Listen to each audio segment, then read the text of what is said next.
everyone.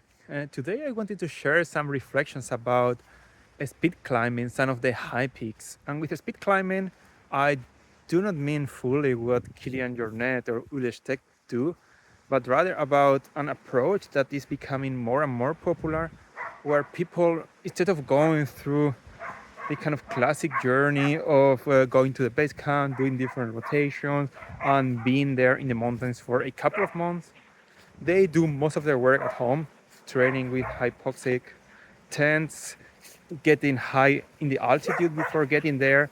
And this way, they are able to reduce the trip from 1.5 to 2 months to a couple of weeks or 3 weeks.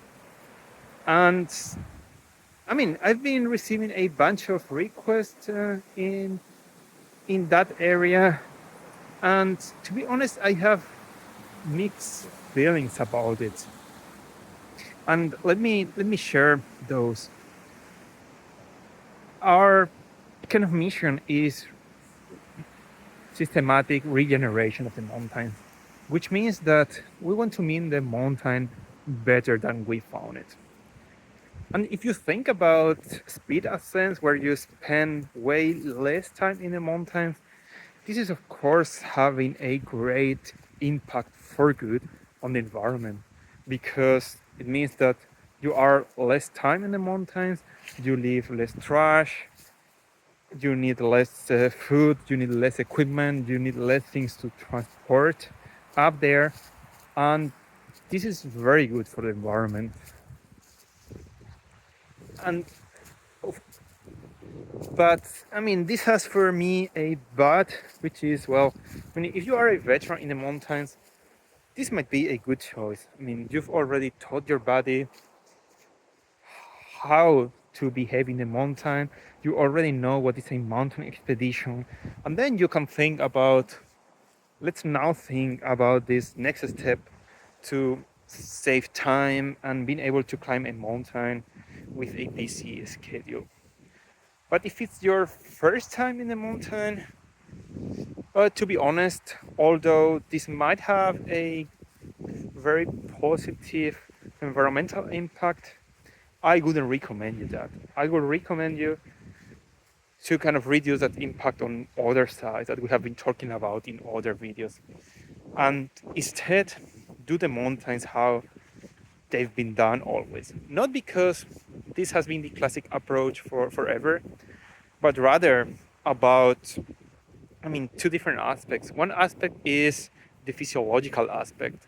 If you've never been up there so high in a 6,000, 7,000, or 8,000 meter peaks, it's important to do not, I mean, put your body in a lot of stress so fast. It's important to follow the right procedures, go step by step, and let your body get used to the height. This way, you educate your body, you also learn yourself how you behave, and this is crucial when you are up there. Of course, once you've climbed a bunch of these mountains, then you can think about making it faster and reducing this time.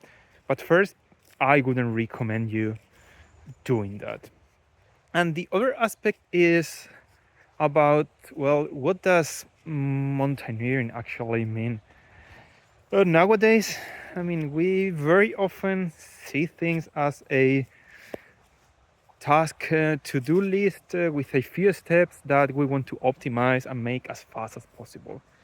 And this is how some people see the mountain today, right? I mean, they just want to go up to Everest. They want to climb it as fast as possible. And they don't care about the style. They don't care about what they learn on the way. They don't care even about the mountain. They just want to climb fast, make it done, and that's it. And this is not what I want to teach my clients. I believe that there is a lot more in mountaineering. There are a lot of values that are extremely important. And at the same time, we want to teach our clients what the mountain is, how important it is, how important it is to respect it. And we don't want them to see it just as one more goal, like it could be a job goal or something else. There is something else, there is something romantic, intrinsic about the mountains. And this is what we also want to teach our clients. And for that, I mean, you need a long-term expedition where you do things step by step, where you follow the right process, and you get to learn all of that.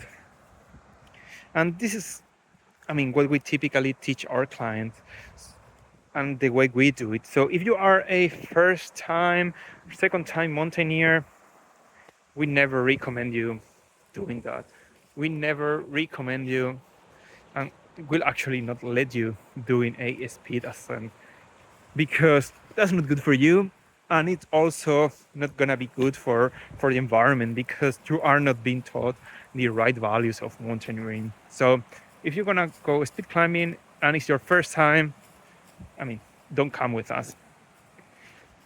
If you've done it multiple times, yeah, let's talk about it. Let's understand whether you value systemic regeneration, whether you value the environment, whether you value the place you're at, and then we can consider it.